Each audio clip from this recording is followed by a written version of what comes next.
Ladies, here's a style truth I've learned through years of observation. Your outfit doesn't start with your dress or blazer. It starts with your shoes. I'm not a professional stylist, just someone who's passionate about helping women like us look and feel our best after 50. I remember watching my friend Carol transform her entire presence simply by changing her shoes. She wore the same outfits, but suddenly everyone noticed her differently. Not just her shoes, but her. Her confidence, her energy, her entire look shifted. The truth is, our shoe choices matter more now than ever. They affect not just our style, but our comfort, posture, and even how people perceive our vitality. Today, I'm sharing the biggest shoe mistakes I see women our age making, and the alternatives that will transform how you look and feel. I'd love to know where you're watching from. Drop your city in the comments below and hit that subscribe button for more practical style insights. Now, let's start with the most common mistake I see even the most elegant women making. 1. Worn-out comfort favorites. Let's start with something I'm definitely guilty of: holding on to those perfectly broken-in shoes long after they should have been retired. You know the ones I'm talking about. That pair of flats molded perfectly to your feet, or those sandals that feel like walking on clouds. They're practically family at this point.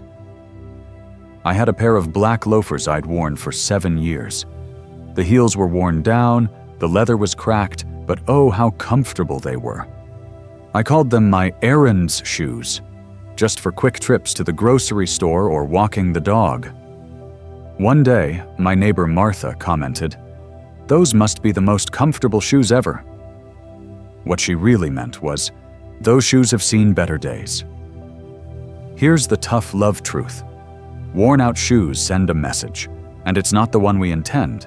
They can make even your most expensive outfit look neglected, and worse, they can affect your posture and balance.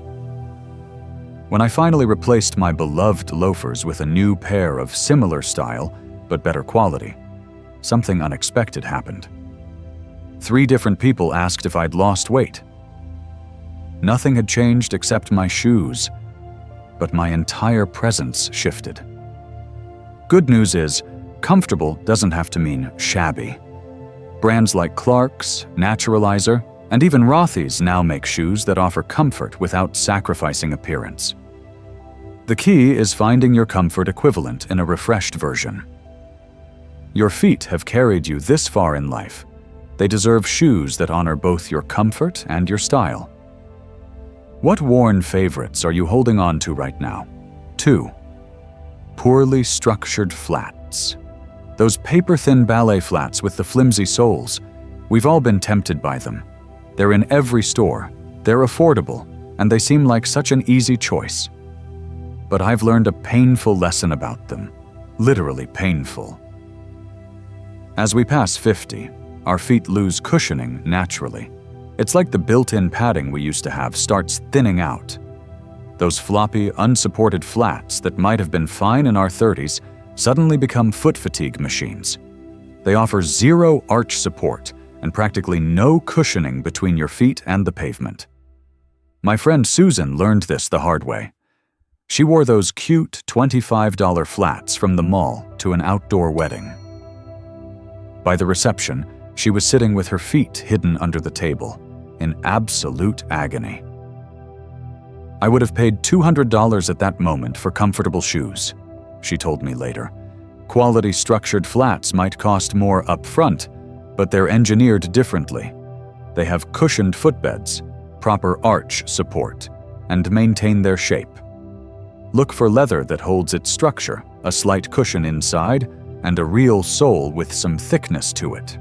If you're budget conscious, aren't we all, watch for sales at places like Aerosoles, Vionic, or even DSW's comfort section. One good pair that doesn't torture your feet will serve you better than 5 cheap pairs that leave you limping. Remember, our feet have stories to tell, but discomfort shouldn't be one of them. Have you found comfortable flats that still look elegant? I'm always looking for recommendations. high-impact athletic shoes with everyday outfits. Now, here's where I might ruffle some feathers. But we're friends here, so I'll just say it. Those chunky performance running shoes with the neon accents? They're fantastic for your morning walk or gym session, but they're fighting against your otherwise lovely outfit when worn for coffee dates or lunch with friends. I see it all the time.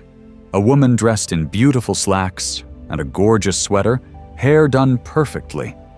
And then, bright turquoise running shoes with orange accents. There's a visual disconnect that undermines all the care put into the rest of the outfit. Don't get me wrong, I'm all about comfort. My knee replacement last year made comfortable footwear non-negotiable. But there's a middle ground that many women miss. My neighbor Jane had terrible plantar fasciitis and thought her only option was wearing her bulky athletic shoes everywhere.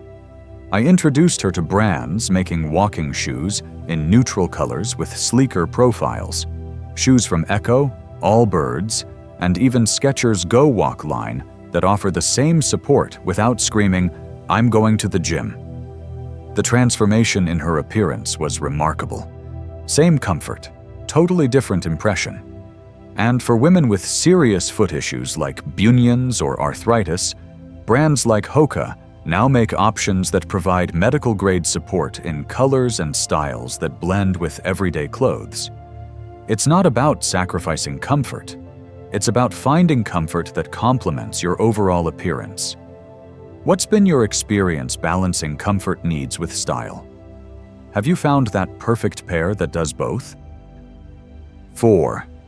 Uncomfortable stilettos. Can we talk about those gorgeous high heels gathering dust in your closet?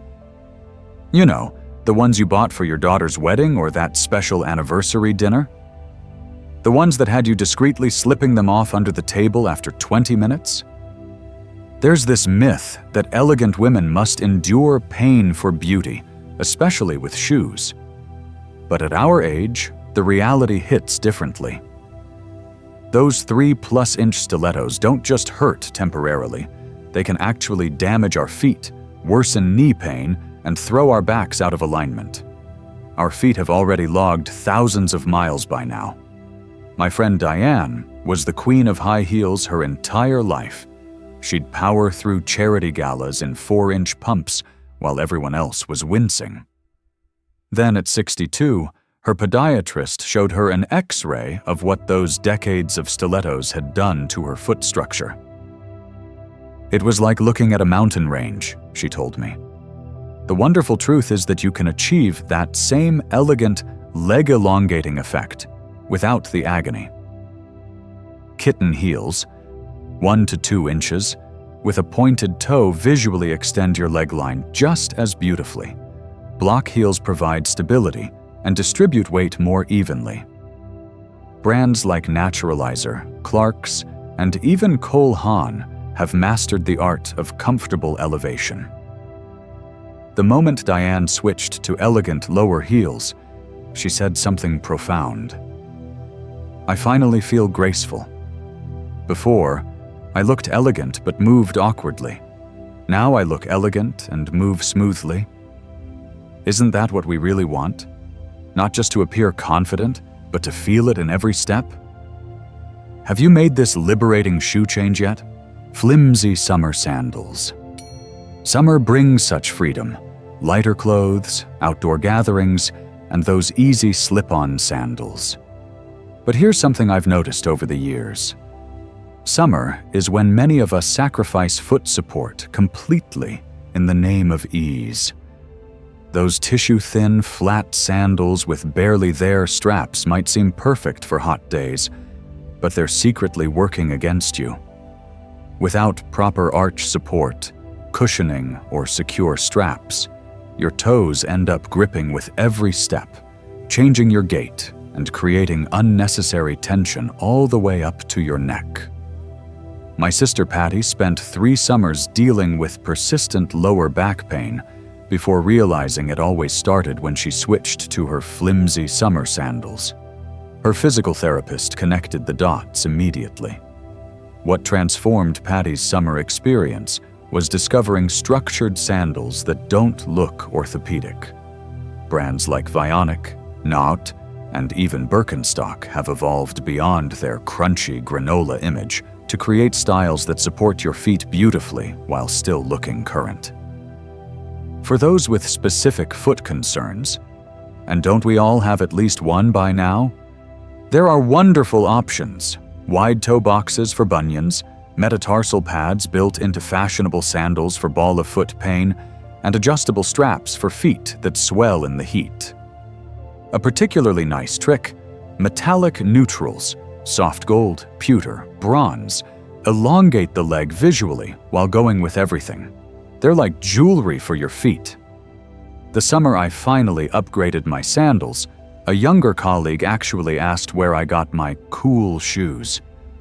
That, my friends, is the ultimate compliment. What's been your best summer footwear discovery? 6. Overly bulky winter boots. Winter presents a unique challenge, doesn't it? We need warmth and traction, but those gigantic, clunky snow boots can make us feel like we're wearing shipping containers on our feet. They add visual weight exactly where we don't want it. I live in Chicago, so winter footwear is serious business. For years, I thought my only options were either freezing and fashionable boots or staying warm in what looked like moon boots. Neither seemed ideal. The breakthrough came when my neighbor Barbara, always so elegantly put together even in February, showed me her secret: streamlined waterproof leather boots with hidden insulation. They looked like regular fashion boots, but performed like snow gear. I was floored. The silhouette of your boot dramatically affects how your entire outfit looks. Bulkier styles visually shorten your legs and add weight to your overall appearance. Sleeker styles create cleaner lines that flow better with winter layers.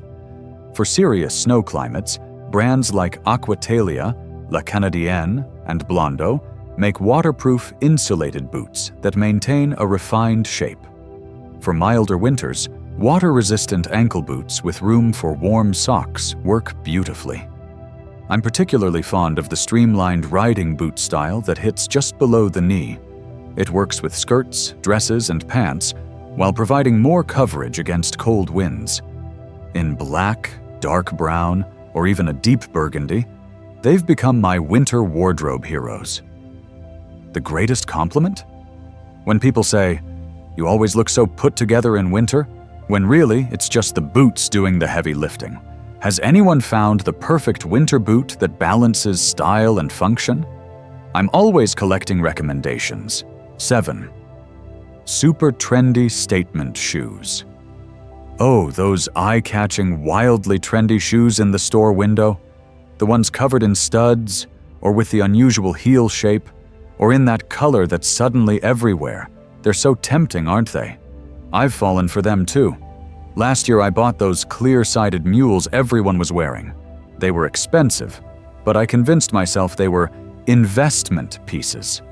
3 painful wearings later, they're in the back of my closet, and I still feel a twinge of regret every time I spot them. Here's what I've learned about trends after decades of both hits and misses. After 50, we look most confident and elegant in shoes that aren't trying too hard to make a statement. That doesn't mean boring, it means intentional.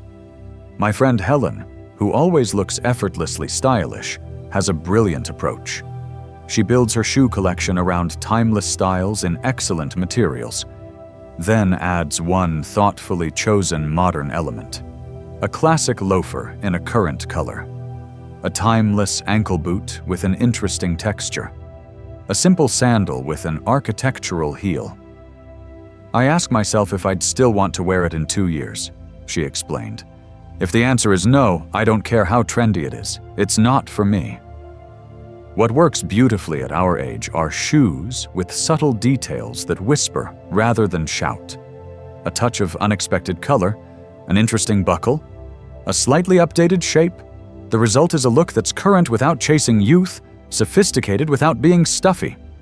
Remember, we're not trying to look like we're 30 again. We're showing what magnificent 50, 60, and beyond actually looks like. What's been your experience with trendy shoes? Any purchases you've regretted or absolutely loved. 8. Clear plastic shoes. Clear and plastic shoes. Oh my, they've been everywhere these past few seasons. I confess I was tempted by a pair of those transparent sandals with the clear block heel. They looked so modern in the display, almost like you're walking on air. Then my sensible friend Judy pointed out something I hadn't considered. Think about what happens when your feet warm up in plastic shoes. Condensation, fogging, slipping around, not to mention the complete lack of breathability. I remember watching a woman at an outdoor wedding reception, discreetly trying to wipe condensation from inside her transparent heels. By hour 2, they were completely fogged up, and her feet were sliding around like they were on ice. Fashion had turned into a function nightmare. Beyond the practical issues, clear shoes can actually draw attention to parts of our feet we might prefer not to showcase. Our feet have worked hard for decades. They deserve materials that complement them, rather than display every detail. If you love that modern, architectural look that clear shoes offer, consider alternatives that give the same contemporary feel. Shoes with cut-out details in leather, woven raffia sandals that provide visual lightness, or metallic finishes that catch the light beautifully. These options give you that fresh, modern feel without the discomfort and questionable aesthetics of plastic. Would you ever try clear shoes, or have you already experienced the plastic shoe saga? 9. Casual flip-flops as everyday shoes. I'll admit it, I was once a flip-flop fanatic. They're so easy. Slip on, head out, no fuss. But over time, I've come to see them as the microwave meal of footwear. Convenient, but not something you should rely on daily. At the beach or pool? Absolutely perfect. But when flip-flops become your everyday go-to for shopping, lunch with friends, or walking around town, your feet are silently protesting. My wake-up call came during a visit to my podiatrist for a completely different issue. He glanced at my well-worn flip-flops by the exam chair and said, "Those aren't shoes, they're suggestions of shoes." He explained how the lack of support forces our toes to constantly grip, affecting our gait and eventually our knees and hips. The good news? There are wonderful alternatives that offer that same easy, breezy feeling without the physical downsides. Supportive slide sandals with contoured footbeds, elegant leather slip-ons that still let your feet breathe. Even improved flip-flops from brands like Vionic or Olukai that include arch support and proper cushioning. My favorite upgrade has been simple leather slides in neutral colors. They pair with everything from casual shorts to summer dresses, and they don't make that telltale flip-flop sound that announces your arrival before you enter a room. Have you found good alternatives to traditional flip-flops? Or are you still a devoted fan, neglecting proper fit and sizing? Here's something most women don't realize until someone points it out. Our foot size and shape continue changing well into our 60s and beyond. The size 8 you've worn for 30 years? It might actually be an 8.5 or 9 now. As we age, our arches tend to flatten somewhat, and the cushioning on the bottom of our feet thins out. The result? Feet that grow slightly longer and wider. Yet most of us keep buying the same size out of habit. My friend Eleanor complained about constant foot pain, despite buying good shoes. When she finally got properly measured, she discovered she'd been squeezing into shoes a whole size too small. "I kept blaming my bunions," she told me, "but really, I was causing the problem by wearing too small shoes." The signs are subtle but important. Do your toes hit the front of closed shoes? Do you have red marks on your feet after wearing shoes for a few hours? Does the width feel constrictive? These are all clues that you're due for resizing. I highly recommend getting professionally measured at a quality shoe store. The kind where knowledgeable sales associates actually measure both the length and width of your feet. Many women discover they need a wider width rather than a longer size. When Eleanor finally started wearing shoes that truly fit, the transformation went beyond comfort. Her posture improved, her confidence in walking returned, and she even looked more graceful in motion. "I feel like I've reclaimed part of my youth," she said, "just by wearing the right size." When was the last time you had your feet professionally measured? It might be the most important style upgrade you make this year. Ladies, this isn't about rigid rules. It's about making choices that serve both your style and your precious feet. After 50, we've earned the right to look fabulous while feeling comfortable. Your shoes tell a story about you. Make sure it's the story you want to tell. I've transformed my own relationship with shoes over these past years, letting go of what no longer serves me and embracing what makes me feel both elegant and comfortable. The right shoes truly can change everything: your posture, your confidence, and how the world perceives you. I'd love to hear about your own shoe journeys. What mistakes have you made, and what discoveries have changed your approach? Share your experiences in the comments below. We're all learning together.